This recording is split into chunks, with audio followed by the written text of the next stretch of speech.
ये कहानी उस वक्त के बाद की है जब जेक सुली और नेटेरी ने पेंडोरा के बाकी नावी के साथ मिलकर धरती से आए लोगों से अपने प्लेनेट को बचाने के लिए युद्ध किया और उन्हें हराकर वापस धरती पे जाने के लिए मजबूर कर दिया। वहां पे सिर्फ वही लोग रहे जो उस प्लेनेट को बर्बाद नहीं होने देना चाहते थे। जेक को उसके साथ ही डॉक्टर ग्रेस के अवतार से पैदा हुई एक बच्ची भी मिली जिसका नाम उसने किटी रखा और उसने अपने पहले बेटे का नाम निटेम रखा। वहाँ के सभी लोगों का मानना होता है कि हमारी जिंदगी यहाँ की देवी एवा की देन है और हमारी हर सांस इनके लिए समर्पित होनी चाहिए। इसी तरह जेक नेटेरी के साथ खुशी से अपनी जिंदगी जीने लगा। अब उसके टोटल 4 बच्चे हो चुके थे। धरती के लोगों के वहाँ से चले जाने के बाद उन्हें वहाँ पर कर्नल का बेटा मिला जो काफी छोटा था और क्योंकि कर्नल अब मारा जा चुका था इसीलिए उन्होंने उस बच्चे को अपने साथ ही रखकर उसकी देखभाल की और उसका नाम उन्होंने स्पाइडर रखा। वो भी जेक के बच्चों के साथ ही खेला करता था और उन्हीं को वो अपना परिवार मानता था। लेकिन नेटेरी के लिए अब भी वो एक एलियन ही था जो कि उसके बाकी के बच्चों से हमेशा अलग ही रहेगा। जेक ने खुद ही अपने बच्चों को लड़ने और हथियार चलाने की कला भी सिखाई। वो सब अपनी जिंदगी में काफी खुश थे। लेकिन एक दिन जेक को आसमान में एक नया तारा दिखा और इसका सिर्फ एक ही मतलब था कि धरती के लोग अपने स्पेसशिप से वापस पेंडोरा पर आ रहे थे। पर इस बार वो कुछ ज्यादा ही तैयारी के साथ आए थे क्योंकि उन्होंने अपनी पिछली हार से बहुत कुछ सीखा था और एक बार फिर से उन्होंने सब कुछ बर्बाद करना शुरू कर दिया। और इसके बाद हम वहाँ के लैब में एक अवतार को जागते हुए देखते हैं और ये अवतार किसी और का नहीं बल्कि उसी कर्नल का होता है जिसे नेटेरी ने इसके पहले वाले पार्ट में मार डाला था। उसमें कर्नल की सारी यादों को एक इलेक्ट्रॉनिक चिप की मदद से डाल दिया गया था और इस बार उसका मकसद जेक सुली को पकड़ना था जो आए दिन पेंडोरा के बाकी नावी के साथ मिलकर वहाँ पे चल रहे उनके काम में बाधा डालता रहता था। और आज भी वो अपने लोगों के साथ मिलकर एक हथियार से भरे ट्रेन पर हमला करके सारे हथियार को लूट लेता है। वहीं पे हम उसके दोनों बेटों को देखते हैं। वो भी अपने डैड की तरह ही काम करना चाहते थे और इसीलिए वो भी वहाँ के हथियारों को लूटने चले गए। पर उसी दौरान वहाँ पर हुए एक हवाई हमले में नेटेम घायल हो गया लेकिन खुशकिस्मती से उसे कुछ हुआ नहीं और जेक उसे बचाकर घर ले आया। वहाँ पे बहुत सारे नावी पहाड़ों की गुफा में छुप कर रहा करते थे क्योंकि इंसानों ने वहाँ पे आकर उनके घरों को तबाह कर दिया था। वहाँ पे जेक अपने बेटों को बहुत डांट लगाता है क्योंकि उसके मना करने के बावजूद वो लोग उसके पीछे गए थे। अब कर्नल और उसके बाकी के साथी अवतार एक बेस पे पहुंचते हैं। वहाँ की जनरल उसे बताती है कि जेक उनके लिए आए दिन मुसीबत बनता जा रहा है और अगर वो चाहते हैं कि पेंडोरा इंसानों के रहने के लायक भी बने तो उन्हें किसी भी हालत में जेक को पकड़ना ही होगा। इसके लिए उसकी आर्मी बहुत दिनों से कोशिश कर रही थी लेकिन उन पहाड़ों में उसे ढूंढना बहुत ही मुश्किल हो रहा था। कर्नल अपने साथियों के साथ उसकी तलाश करने के लिए जंगल में चला गया। वहीं पे जेक के सभी बच्चे भी घूमने के लिए आए हुए थे। वो कर्नल उस जगह पे जाता है जहाँ पर पिछली बार उसकी नावी लोगों के साथ लड़ाई हुई थी। वहीं पे जेक के बच्चों की नजर उन पर पड़ जाती है और वो ये बात जेक को बता देते हैं। जेक उन्हें कोई भी हरकत करने से मना करता है और चुपचाप उन्हें वहाँ से निकल जाने को कहता है। वो बच्चे उसकी बात मानकर वहाँ से जाने लगते हैं लेकिन अचानक से उनके सामने कर्नल और उसके आदमी आ गए जिन्होंने उन्हें बंदी बना लिया। कर्नल स्पाइडर को देखकर पहचान लेता है कि वो उसी का बेटा है। वो उन सबको अपने साथ ले जाने की तैयारी करने लगे लेकिन तब तक वहाँ पर जेक और नेटेरी भी पहुँच चुके थे और वो दोनों छुपकर अपने हथियारों से उन पर हमला कर देते हैं और वो किसी तरह उन बच्चों को वहाँ से भगाने में कामयाब रहते हैं। लेकिन इन सब में स्पाइडर पकड़ा जाता है और कर्नल उसे उठाकर अपने साथ ही ले जाता है। जेक अब अपनी फैमिली की सेफ्टी के लिए उन्हें कहीं दूर ले जाना चाह रहा था क्योंकि अब स्पाइडर पकड़ा जा चुका था और उसे डर था कि कहीं वो उन्हें उनका पता ना बता दे जिससे उसकी वजह से उसके बाकी के सारे लोग भी मारे जा सकते थे। इधर स्पाइडर को वो लोग जेक का पता बताने के लिए बहुत टॉर्चर कर रहे थे पर वो किसी भी हाल में उनके सामने झुकने को तैयार नहीं था। इसीलिए कर्नल खुद अपने तरीके से उसे समझाने की कोशिश करता है। वो उसे वहाँ से बाहर निकालने का लालच देता है। इधर जेक अपने कबीले का मुखिया किसी और को बनाकर अपनी पूरी फैमिली को लेकर वहां से कहीं और जाने के लिए निकल जाता है जहां उसे वो इंसान कभी ढूंढ ना सके। और बहुत सारे आइलैंड को पार करते हुए वो एक अनोखे आइलैंड पर पहुंचता है जहां के लोग पानी और जमीन दोनों जगह पे रहने में सक्षम थे।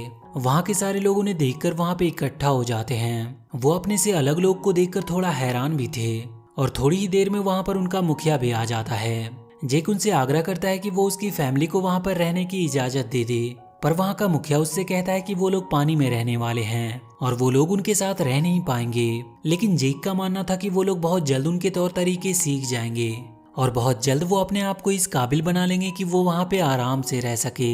मुखिया उसकी बातों को मान लेता है और उन्हें वहां रहने की इजाजत दे देता है। वो अपने बेटे और बेटी को यह जिम्मेदारी सौंपता है कि वो उन्हें यहाँ पर रहने के तरीके सिखाए। और उसी दिन से वो लोग उनके साथ पानी के अंदर रहने और वहाँ के क्रिएचर की सवारी करने की ट्रेनिंग शुरू कर देते हैं। सभी को शुरू में बहुत दिक्कत हो रही थी ज्यादा देर तक पानी के अंदर रहने में, लेकिन किटी पानी के अंदर बहुत ही आराम से रहना सीख गई थी। जेक भी वहाँ के मुखिया के साथ उन पानी में रहने वाले क्रिएचर की सवारी करने की ट्रेनिंग कर रहा था, पर उसे भी स्टार्टिंग में काफी दिक्कत हो रही थी। इधर कर्नल स्पाइडर को लेकर अपने लिए एक इकरान चुनने आया था ताकि वो पूरी तरह से एक नावी बन जाए, और बहुत ही जल्द वो एक इकरान को अपने लिए चुन लेता है। जेक के बच्चे भी धीरे धीरे सब कुछ वहाँ पर सीखने लगे थे। एक दिन मुखिया का बेटा और उसके दोस्त किटी की हरकतों का मजाक उड़ाते हैं, जिसकी वजह से उनकी किटी के भाई नेटेम और रॉक से लड़ाई हो जाती है। बाद में जेक अपने बेटे को समझाता है कि उन्हें वहाँ पर रहना है और इसीलिए वो सबसे दोस्ती बनाकर रखे।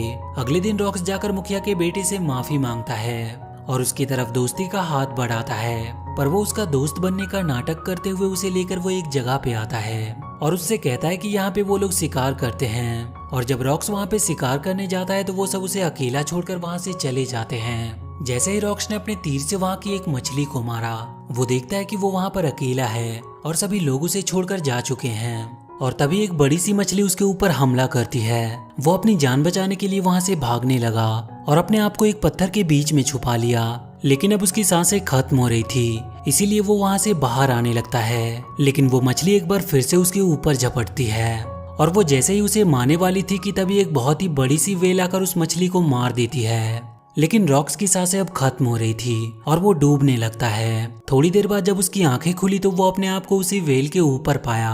वो उस वेल का शुक्रिया कर रहा था कि उसने उसकी जान बचाई। तभी वो देखता है कि उस वेल के फिन में एक लोहे की हुक फंसी हुई है और वो जाकर उस हुक को वहां से निकाल देता है। और अब ऐसा लग रहा था कि वो वेल उसे अपना दोस्त मानने लगा है। वो उसे लेकर उस आइलैंड पर पहुंचा देता है जहाँ पे सभी लोग रॉक्स को काफी देर से ढूंढ रहे थे। मुखिया अपने बेटे की गलती की सजा देने की बात करता है, लेकिन रॉक्स कहता है कि इसमें सारी गलती उसकी खुद की है। इस बात से अब वो लड़का भी उसका सच में दोस्त बन जाता है। अगले दिन रॉक्स सबको बताता है कि एक वेल ने उसकी जान बचाई, जिसका ऊपर का एक फिन कटा हुआ था। मुखिया की बेटी उसे तुरंत पहचान जाती है और वो बताती है कि उसे टुकून कहा जाता है, लेकिन जिसे उसने देखा उसका नाम पायाकन है, जिसे सबसे अलग और अकेला कर दिया गया क्योंकि लोगों का कहना था कि वो एक हत्यारा है जिसने कई सारे नावी को मारा था। लेकिन रॉक्स ये बात मानने को तैयार नहीं था क्योंकि उसने उसकी जान बचाई थी। वो वहां से सीधा पाइकन से मिलने गया और उससे पूछने लगा कि उसे सबसे अलग क्यों कर दिया गया।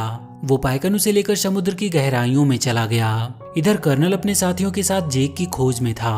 वो एक बहुत बड़े से जहाज जो टुकून का शिकार किया करते थे, उनकी मदद से वो वहां से दूर हर एक आइलैंड की छानबीन करने का सोचता है। और थोड़ी ही देर में वो लोग उस आइलैंड पर पहुंच जाते हैं और वहां के लोगों को टॉर्चर करके उनसे जेक के बारे में पूछने लगते हैं, लेकिन कोई भी उन्हें कुछ भी बताने को तैयार नहीं था, इसीलिए वो उनके पूरे गांव को ही जला देता है। जेक उसी आइलैंड के दूसरी छोर पे रह रहा था। वहां का मुखिया उसे बताता है कि वो लोग उसे ढूंढते हुए उनके आइलैंड तक पहुंच चुके हैं। जब गांव वाले कर्नल को कुछ नहीं बताते हैं तो उसे एक आइडिया आता है और वो उनके इलाके के टुकून का शिकार करने का डिसाइड करता है ताकि ये देखकर सारे गांव वाले उनकी ताकत को जान सके। इधर रॉक्स पाइकन के साथ बॉन्ड बनाकर उसके बारे में जानता है कि उसे सबसे अलग क्यों किया गया।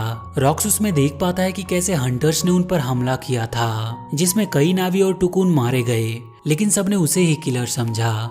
इधर वो हंटर अपने आधुनिक मशीनों का इस्तेमाल करके बड़े से टुकून को बड़े ही आसानी से मार गिराते हैं और उसे मारकर उसके अंदर से वो कोई फ्लूइड बाहर निकालते हैं, जिसके इस्तेमाल करने से इंसान की उम्र बढ़ती नहीं थी और इसीलिए वो काफी महंगा भी बिकता था। वो लोग उस टुकून की लाश को उस आइलैंड के पास फेंक देते हैं, जिसे देखकर वहाँ के लोग काफी ज्यादा दुखी हुए क्योंकि वहाँ के रहने वाले सारे जानवर उनके परिवार के एक हिस्से की तरह ही थे। वो सब गुस्से में अब उन इंसानों से लड़ने का डिसाइड करते हैं, लेकिन जेक उन सबको समझाता है कि वो उनसे लड़कर जीत नहीं सकते क्योंकि उनके पास उनसे कई गुना ज्यादा आधुनिक हथियार हैं। वहीं रॉक्स को पाइकन की चिंता हो रही थी, इसीलिए वो उससे मिलने के लिए जाने लगा, लेकिन उसके भाई बहन उसे कहीं भी जाने से मना कर रहे थे और वो सब उसे रोकने के लिए उसके पीछे जाने लगे। वहीं वो देखते हैं कि पाइकन को एक तीर लगी हुई है और वो सब जल्दी से उस तीर को बाहर निकालने की कोशिश करने लगते हैं और तभी वो देखते हैं कि हंटर्स की शिप बहुत तेजी से उनकी तरफ आ रही है। रॉक्स जल्दी से सारी बातें अपने डैड जेक को बताता है और जेक सभी को लेकर उनकी ओर निकल पड़ता है। वो लोग बहुत ही मुश्किल से पाइकन के शरीर से उस तीर को बाहर निकाल पाते हैं, लेकिन अब वो हंटर उन सब के पीछे पड़ गए थे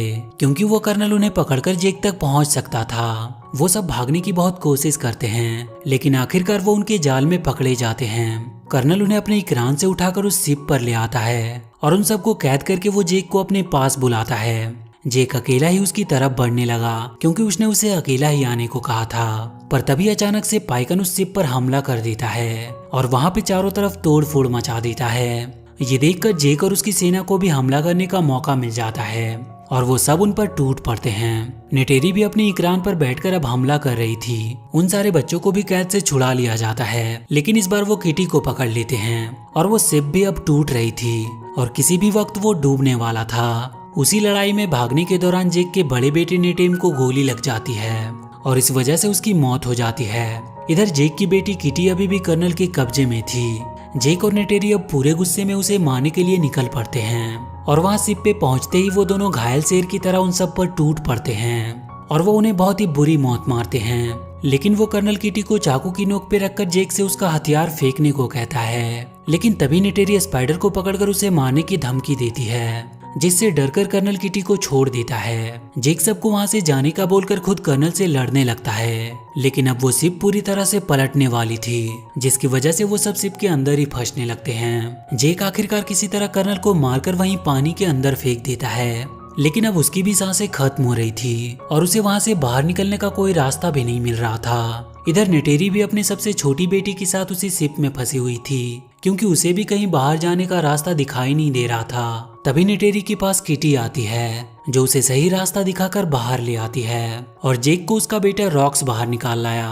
और उसी दौरान स्पाइडर को कर्नल मिलता है, जिसे वो ना चाहते हुए भी बचाकर बाहर ले आता है। वो कर्नल स्पाइडर को अपने साथ ही चलने को कहता है, लेकिन स्पाइडर उसके साथ जाने से मना कर देता है। वही मूवी के अंत में जेक के बेटे नेटिम को उनकी देवी एवा को सौंप दिया जाता है और इसी के साथ ये मूवी यहीं पर खत्म हो जाती है। तो वीडियो अगर अच्छी लगी हो तो please do like and share this video and please subscribe to my channel and press that bell icon.